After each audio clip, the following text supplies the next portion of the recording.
Hey everybody, welcome to Fireside Chat. I'm your host, Mike Lundstrom, and I had the distinct pleasure of interviewing COL Ed Croot, who recently wrote a monograph for the Joint Special Operations University on Green Beret Identity crisis. This video is cut into two parts. The first part is going to look at the framework and the research behind it, and the second part is going to dig into some of the concepts and then look at possible solutions. So without further ado, let's jump into the video. Hey everybody, welcome to Joint Special Operations University's Fireside Chat. I'm here with a special guest today, COL Ed Croot, Special Forces Officer, and we're here to discuss a publication that he did for us recently, but it's been around the community a little bit and it's got some legs and it's really interesting. And first, let me welcome you, sir, to the Fireside Chat. Thank you for taking time to be here. Great. No, I appreciate that. Yeah, and if we could, for the audience, just tell us a little bit about yourself, and it's going to transition us into what we're here for. Okay. Yeah, great. So, as you said, Ed Croot, I'm in my 30th and final year on active duty, 26 years as a Special Forces officer. I think germane to this conversation, I was a third group officer for 10 years. So lots of experience in your Afghanistan and Iraq time periods. Moving forward, I was in the J35 at Special Operations Command Pacific from 2011 to 2015. I then went and commanded an Army recruiting battalion, Mid-Atlantic in New Jersey, my home state, where I had the mission of recruiting 38 18 X-rays a year. So had that experience, at which point I then went to JSOU, where I led the DPRK portfolio for that command and started to see my community from an outside lens. And I started to see some changes and differences that I didn't understand, at which point I heard that 1st Special Forces Command was going to run a commander's conference around a topic: is there an identity crisis in Special Forces? Of which, timely, because from 2019 to 2020, I then did my Army War College year at Duke University, at which they said, hey, what would you like to think about this year and write about? And I said, well, I have a really good idea of what I'd like to look at. I wrote a paper after I did a research project with the help of the Duke faculty there called Is There an Identity Crisis in Special Forces, with a pretty large data set, and then went to publish that, which took 4.5 years for then now JSOU to grab it and publish it. It has been around the community for a while, and folks, it's been a topic of conversation in a lot of ways. But what I'd kind of like to close this part out with is, after writing it, I then had the opportunity to go back to Special Operations Command Pacific and be an operational practitioner of Special Forces and all Special Operations in the Indo-Pacific against our near-peer adversary, the PRC. And so coming full circle, ask the question, do the research, put it out there for public consumption, and then go observe the world from 23 to 25 on, hey, does that still apply or does it not? Or have we made any progress? Yeah, that really, you kind of walked us through the whole interview today, where we're going with that. And what I kind of want our audience to understand is you're steeped in the Special Forces Green Beret community, right? Mm-hmm. And by the time we transition from global war on terror to now this great competition era, there's a shift and there's challenges going on in the formation that we have to train to new requirements and understand who we are in doing that. And it kind of brings me to my next question, or just kind of riffing off what you said, is how did you get to this? How did we get here? Yeah. To this, identity crisis, and I say that, is there anything you would like to let the audience know before we go down this road to sort of, break down the barriers of understanding this? Yeah, great, thank you. Yeah. So 2 points, I think, right up front. I'll call them not caveats, but kind of just condition setting. Is number one, because I did this doesn't mean, I'm not the biggest fan in the world of Green Berets, Special Forces, Special Operations. I've dedicated my entire life to that. In my retirement year, people are asking me like, hey, it's time to identify your next passion. I'm not so sure I'll ever be as passionate about the woman I married and my professional 30 years in the Army as a Green Beret. I can't recreate that. I got to do that. So my point there is this comes from a place of love and admiration, not of any other motivation. And it is really, really important, number one, that people understand how important it is to look critically at your own organization. The best organizations in the world ask the hardest questions about themselves. So anyone listening to this or ever reads this book, I would ask that they consider that first. That's the initial intent. Look critically at yourself. Part two is in no way am I ever trying to say that Green Berets are not incredibly important to the nation, need to be absolutely courageous, right? They have to be 1,000 miles from the next American partner in a small group of 12, comfortable surrounded by the enemy. So there's that. Yes, they absolutely have to be tactical experts and have the courage to be able to do the mission by themselves or with their partner. So none of those things are anything that I would ever want to question in this. With that being said, in my experiences over the 2017 to 2019 period, I personally started to see some things. I watched us describe to national leaders what our options were for North Korea that didn't sound like what the intent of the Green Berets are. I don't think we'd be able to cold start an unconventional warfare campaign in North Korea, for example. I started to watch how other elements in JSOC, etc., were doing a lot of advise and assisting with partners, probably not doing it as well as the entities that were trained, manned, and equipped to do it. I then watched a master class by the Secretary of Defense kind of deconstruct, hey, Green Berets, right now you're focused on this, when don't we need you doing this partner advise and assist piece in Syria, for example. And it really started to look to me like, wow, wait a minute. Over these experiences in these years, have we lost the understanding of truly what we do? And I'm gonna quote something I've heard recently from Chief Duclos, who I think is a part of JSOU as well. I like the way he talks about this. He says, hey, it's a good character. Yeah, Green Berets, they weaponize partners. And that can be a nation-state partner, that can be an interagency partner. We weaponize partners. And that may be an aggressive word for people. It doesn't necessarily have to be kinetic weaponization. It could be non-kinetic as well. But that's really what we do. And if we ever lose sight of the fact that our job as a 12-man ODA is not to enable 1,000 Kurdish partners or 1,000 Iraqi or Afghani or Filipino, on and on and on. If we lose sight of that, then I don't think we're aligned with what our Title X job is. So I started to see a little bit of fractures in that in my own mind.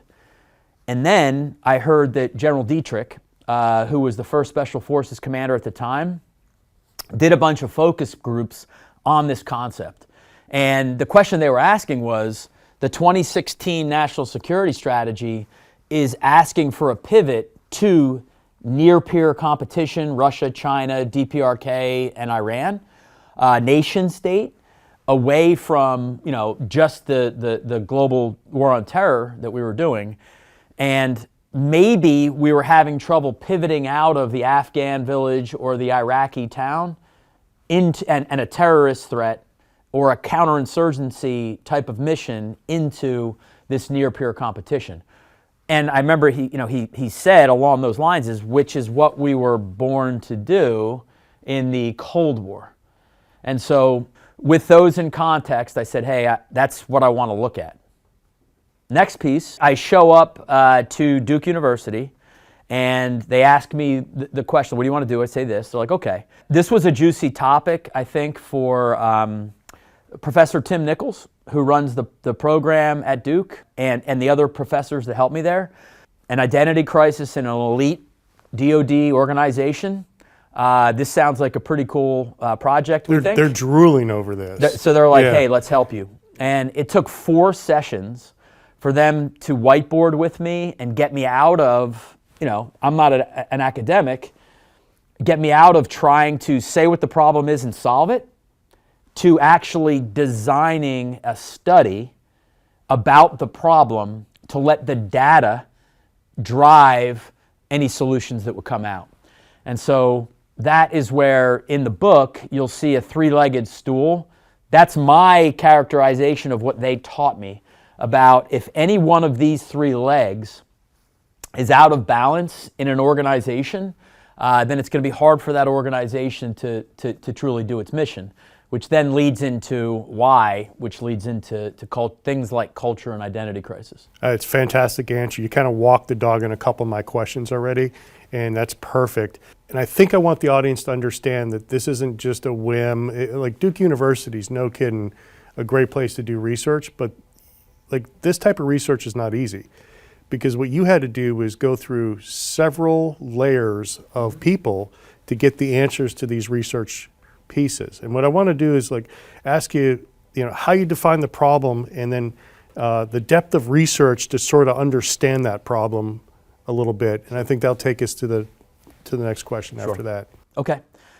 So what they taught me was start with what is the strategic guidance and direction. So what does Title 10 authorize and direct the Green Berets to be? And then, that's leg 1. Then leg 2 is what are those mission sets that then Title 10 is telling you to do?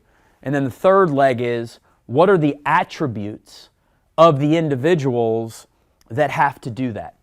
And so those are the legs of the stool that should tell you, Green Berets conduct, for example, unconventional warfare. Here are the skill sets or the missions that apply to that. Here are then the attributes of the individuals that we need to select, train, man, and equip to do those missions forward. So those are the legs of the triangle. And I think that's your typical academic literature review. Right. The rigor before you even come up with what it is. It has been 4.5 years, so it's been a while since I've done mine. Yeah, so the literature review part, pretty easy. Like that's not something that I make up. That's just the deep dive into that's the methodology process that they put us through, right? Yeah. So they put that together and said, okay, so that is what Green Berets are supposed to be. So now the next part is, how do you ask the question of the actual people and the practitioners? And what do those questions look like so you can see if there is alignment with what you're supposed to do and be and what they think they are doing? And so a little bit about the process there. At this point now, we determine the best thing to do is to try and survey as much of the active duty special forces population as you can. And so to do that, I had to go to USASOC, get permission to do human research through a survey, of which I got approval. But there was a warning from USASOC. If you're going to do a survey, the last one done of the entire regiment got 88 responses. So your Duke professors may determine that your data is not A, enough to speak to the population, and B, it might not be statistically significant if all 88 are 06s or all from third group or something along those lines. So got to have the right population size, and then you have to have the statistically significant data across all populations. I'm going to come back to that in a second. Sure. So I get approval, I go forth, I describe the questions, but the Duke professors, the second time they had to take me to academic school was, these aren't your necessarily questions you're making up. Go back to the 3 pillars and ask the questions about that. And so that's what we did, and we structured, I think it was about 44 questions to begin with. I think 42 is what we ended up using. So we put 44 together. I finished it on Thanksgiving morning. That Monday, coming back to school at Duke, is when I brought them in. We took about 2 days to review. I think they determined that 2 of the questions might be biased, so they were removed. And we went live on sending out the survey. By that Friday, I called in a panic because I had, I think, 1,200 responses in about, I don't know, 4 or 5 days. But more importantly, the machine could do the quantitative analysis for me. I had 1,000 pages of qualitative Green Beret write-ins. And that's where I was like, holy cow, that much in 4 or 5 days, I need help. So that Monday, back at school again, they ran all the analysis on, hey, do you have enough people? They determined absolutely at 1,200 or whatever it was, 1,300, sorry. Is it statistically significant? Yeah, absolutely. You've got enlisted at all levels. You've got warrant officers. You've got officers across groups, headquarters, and outside. Outside of SOCOM enterprise doing other things. So they deemed it there, and then they removed 2 more questions that, based on what the quantitative side was saying, they determined could be biased. So with that, we had the data, and that was kind of right before the holidays. Let me hold there real quick and see if that answers the question. No, it answers the question because I want the audience to understand there's a bit of rigor here, and it's not arbitrary. It's not, and taking the bias out of it is huge. I think that's important to understand. And I think that probably getting 1,200, 1,300 means you probably struck a nerve within the formation. I've never seen a survey come, we've done surveys here at JSOU, and I don't think we've ever seen that come back like that. So that's incredible. But it leads me to the other question about what did you discover from the data? In particular, I've got a couple things, but one of them is culture, right? Yep. So again, not an academic. I have to thank the Duke team for a third time. Now when I came back in January after the holiday, and COVID, by the way, is about 6 weeks out. And I say this, this may sound crazy, but COVID ended up saving this book because I probably would not have been able to put that next layer of rigor into it if, like, pretty much all classes hadn't been canceled and I found myself with a lot of time. Isolated. But could still talk to people Yep. virtually on, at the time, Zoom, right? So that actually allowed me to really kind of finish So you it. followed up with some interviews too, or? Yeah, confirming, like, you said this, I think this is a powerful statement. Is it okay? I won't use your name, but is it okay if I share this kind of with the world and all that kind of stuff? And just a lot of back and forth with Duke again, because when I came back to him a third time with my first draft, they were like, okay, Colonel Croot, you have an A+ PhD level design and an F of a paper. You are literally trying to solve about 30 problems here in what you've just written, and we need you to come all the way back to the research question you asked. The academic beatdown. Yep. Yeah. Focus on that. Answer that question, identity crisis or not, why, and then 2 to 3 large SOCOM level recommendations. And then you really need to get this published when you're done, if we approve it, and you're far away from us approving it. This is January. Then you want to be able to encourage then the next level of students to take those questions and continue. So I was like, okay, I'm all ears. What do we do here? And they said, now we've got to introduce you to kind of the behavioral side of Duke. So out of the public policy school that I was in, and let's go talk to some of the folks. And this is where we bring Dr. Shine and some of the psych and the culture and the idea of identity and everything else. And here's another place where I have received a bunch of criticism, which it's okay, and I don't claim to have this all right. But we did have to kind of call the ball on the science side with people that I trusted there. and we chose some of these models. We chose Shine's model, to kind of use and try and explain and make sense of the data that we had. So apply a theory to it. Yep. So that's what we did. Which you may or may not agree, and some people don't agree with that and everything else. I think you have to have something to frame. You do. You have to have like that centering mechanism. Yeah, absolutely. And it's not to say that research can't continue. We might talk about that later. But research, somebody starts it, and then two people later take on the research and further it further. 100%. Perfect. Yeah. Using Shine's model a little bit. And can I do something that I haven't done in a couple of years? But I'd like to give a little bit of an example of something else that I think is why I also said, I want to use this model. So there is a CW5, I think his last name was Carr, 35-year military police officer, who about 15 years ago, the United States Army, when tackling the concept of sexual predators in the ranks, actually had him publicly speak.